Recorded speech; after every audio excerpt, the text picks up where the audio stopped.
তো এই যে দেখো তোমরা দেখতেই পাচ্ছ এখন 2:45 মতো বাজে। তো রাত্রেবেলা 2:45। তো মাঝরাতে উঠে আমি এখন কিচেনে চলে এসেছি রান্না করব বলে। কেন কি মানে আমি বেরোবো 6:10-15 নাগাদ। তার মধ্যে আমাকে রান্নাবান্না করে রেডি হতে হবে এবং মেয়েকেও উঠিয়ে রেডি করাতে হবে। সেই জন্য এই মাঝরাতে উঠে আমার কিচেনে আসা। তো এই যে দেখো আমি চালটা ভিজিয়ে রেখেছিলাম, তো ভাতটা এখন বসিয়ে দিলাম।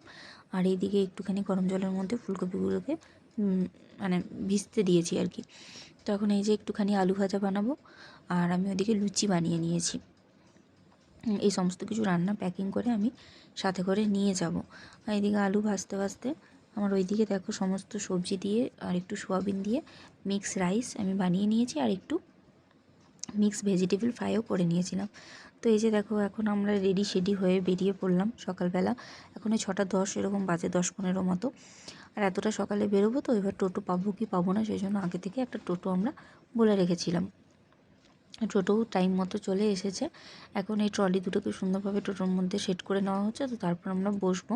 সাথে আরও দুটো ব্যাগও ছিল। এখন এই সমস্ত কিছু নিয়ে আমরা যাব হচ্ছে বর্ধমান স্টেশনে। বর্ধমান স্টেশনে আমাদের ট্রেন আছে 7:11। অলরেডি আগে থেকে আমরা রিজার্ভেশন করেই রেখেছিলাম। তো হাতে বেশ কিছুটা টাইম নিয়েই বেরোচ্ছি বলতে গেলে। তো 7টা ওখানে ওই ট্রেন দিয়ে আমরা যাব হচ্ছে হাওড়া স্টেশন। হাওড়া স্টেশন থেকে আমাদের লং রুটের ট্রেন আছে, সেটা হচ্ছে 10:50-এ। তো সেই জন্যই আমরা হাতে একটু টাইম নিয়েই বেরিয়েছিলাম, কেন যাতে এই ট্রেনটা আমাদের কোনোভাবেই মিস না যায়। কেন ওইদিকে লং রুটের ট্রেন ধরার আবার ব্যাপার আছে, তো সেই জন্যই। তো এদিকে দেখো কথা বলতে বলতে এখন আমরা বর্ধমান স্টেশনে পৌঁছে গিয়েছি। তোমাদেরকে তো আগেই বললাম আগে থেকে রিজার্ভেশন করা আছে, তাই টিকিট কাটার কোনো ঝামেলা নেই। কিন্তু যেটা ব্যাপার, আমরা অনেকটা আর্লি মর্নিং পৌঁছে গিয়েছি। এখন আমাদেরকে মোটামুটি 25 মিনিট থেকে আধ ঘন্টা মতো বর্ধমান স্টেশনে ওয়েট করতে হবে। তো কিছু করার নেই এখন। সত্যি কথা বলতে হাতে একটু বেশি টাইম নিয়ে আমরা বেরিয়েছিলাম, যাতে ট্রেনটা কোনোভাবে মিস না যায়। তো এই যে ওয়েট করতে করতে আমাদের ট্রেন আসার টাইমও হয়ে গিয়েছে। ওইদিকে ট্রেনের অ্যানাউন্সমেন্ট হয়ে গেছে, আমরা এখন 5 নম্বর প্ল্যাটফর্মে ওয়েট করছিলাম। তো যে জায়গায় আমাদের রিজার্ভেশন কামরাটা পড়বে সেরকম জায়গা করে আমরা ওয়েট করছিলাম। তো এই যে দেখো এখন আমরা ট্রেনে উঠে পড়েছি। ট্রেনে উঠে প্রথমে মেয়েকে টুকটাক কিছু খাবার খাইয়ে দিলাম। তো যেটা বলছিলাম যে এই দিক থেকে আমাদের ওদিকে লং রুটের ট্রেন আছে, আমরা কোথায় যাব বলি এবার।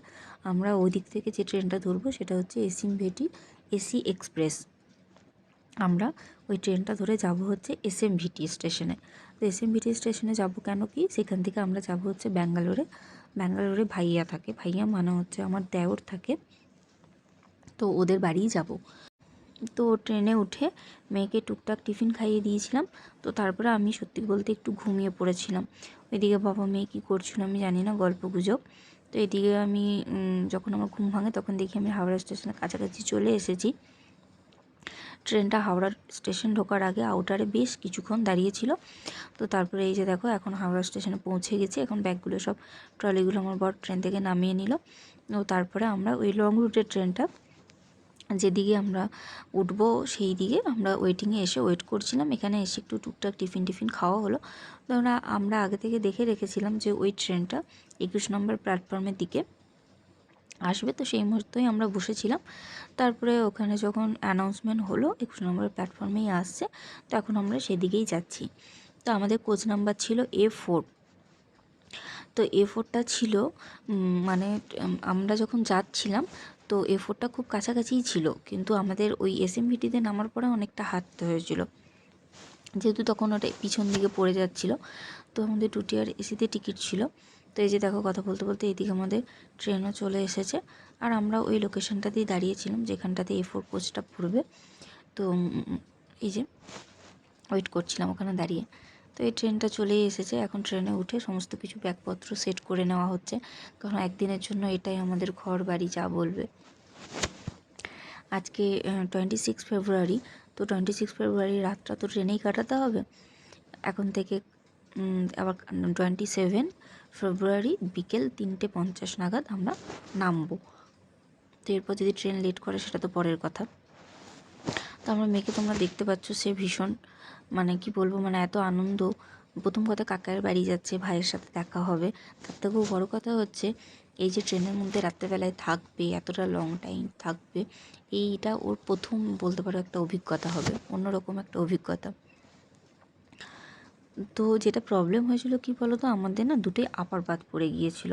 তো এই দেখো এইদিকে আমাদের হাওড়া স্টেশন থেকে ট্রেনটা ছেড়েও দিল। হ্যাঁ, তো যেটা বলছিলাম যে আমাদের দুটো আপার বাথ পড়ে গিয়েছিল, সেই জন্য একটু প্রবলেম হয়েছিল।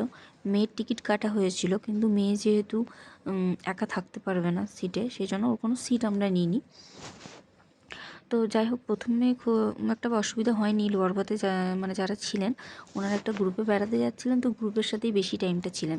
তো আমরা নিচে বসে সেই দিন খাওয়া দাওয়া সবই করেছিলাম, কিন্তু ওনারা সন্ধ্যা 8টা নাগাদ নেমে যান।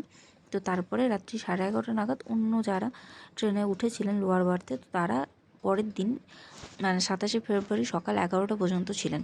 তো সেই দিন সকালটা আমার মেয়ের একটু কষ্ট হয়েছে। তো ওনারা নেমে যাওয়ার পর এই যে দেখো ও এখন নিচে বসে আছে। তো আমি তো বাড়ি থেকে যা যা খাবার নিয়ে এসেছিলাম সেটা তো আমাদের 26 ফেব্রুয়ারি মানে লাঞ্চ, ডিনার, টিফিন সমস্ত কিছু হয়ে গিয়েছিল। তো 27 ফেব্রুয়ারি শুধু দুপুরবেলা খাওয়ার মতো যেটুকু দরকার সেটুকুই আমি নিয়েছিলাম। যেহেতু বাচ্চা নিয়ে যাচ্ছি, ট্রেনের খাবারটা যতটা পেরেছিলাম অ্যাভয়েড করেছিলাম। তো এদিকে দেখো গল্প গুজব কথা বলতে বলতে আমরা এখন এসএমভিটি স্টেশনে পৌঁছে গিয়েছি। তো সত্যি কথা বলতে ট্রেনটা প্রথমে 1 ঘন্টা 1.5 ঘন্টা লেট ছিল।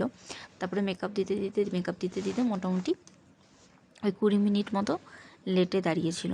তো এই যে দেখো এখন আমরা স্টেশনে পৌঁছে গিয়েছি। আর ওইদিকে মানে ভাইয়া, আমি দেওরকে ভাইয়া বলে রাখি, তো ও আমাদেরকে স্টেশনে নিতে এসেছে। এখন এই যে ও গাড়ি নিয়ে এসেছে, ওর গাড়ির মধ্যে ট্রলিগুলোকে সমস্ত কিছু সেট করা হচ্ছে। একটা যেটা প্রবলেম হয়ে গেছিলো, আমার ট্রলির লকটা একটু গন্ডগোল করছিলো, সেই জন্য একটু লেট হলো। তো যাই হোক, এখন আমরা গাড়িতে উঠে পড়েছি, এখন ওয়েট করছি কখন বাড়িতে পৌঁছাবো। তো ভাইয়া এখানে 2017 সাল থেকে আছে কাজের সূত্রেই। তো তারপরে এখানে ও ফ্ল্যাট কিনে ওর এখানে সেটেল হয়ে গিয়েছে। তো এই ব্যাঙ্গালোরে আমি আর আমার মেয়ে ফার্স্ট টাইম, কিন্তু আমার বর এর আগে একবার এসেছে।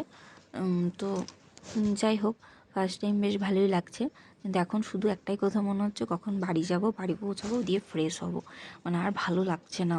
টুটি আর এসিতে টিকিট ছিল, কিন্তু এসিটা চলছিল না আমি জানি না। আমার ভীষণ বাজে এক্সপিরিয়েন্স, মানে আমার মনে হচ্ছিলো এসি যেন চলছেই না।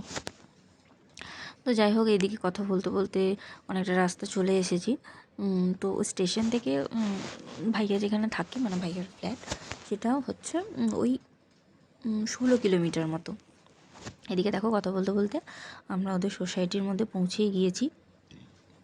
আর ওইদিকে আমার গুবলু বাবু মানে হচ্ছে দেওরের ছেলে আর যা, ওরা ওয়েট করছে। আসার পথে একবার অলরেডি ফোন করেছে যে কত দূর কী, মানে ওরাও ভীষণ এক্সাইটেড, আমরা ফার্স্ট টাইম আসছি তো। আর আমার মেয়েও খুব এক্সাইটেড কখন ভাইয়ের সঙ্গে দেখা হবে, কখন খেলা করবে। তো যাই হোক, এদিকে কথা বলতে বলতে বাড়ি চলে এলাম।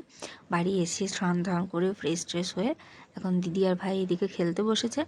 আর ওইদিকে আমাদের পিৎজা অর্ডার দেওয়া হয়েছিল, তো ওটা এখন টিফিন করব।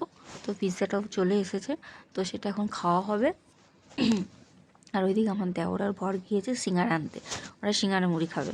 তো চলো আমরা এখন পিৎজাটা খেয়ে নিই। আর আমার ভিডিও এবং ব্লগ যদি তোমাদের ভালো লেগে থাকে, প্লিজ লাইক কমেন্ট শেয়ার করে দিও। আজকের মতো টাটা, সবাই ভালো থেকো, সুস্থ থেকো।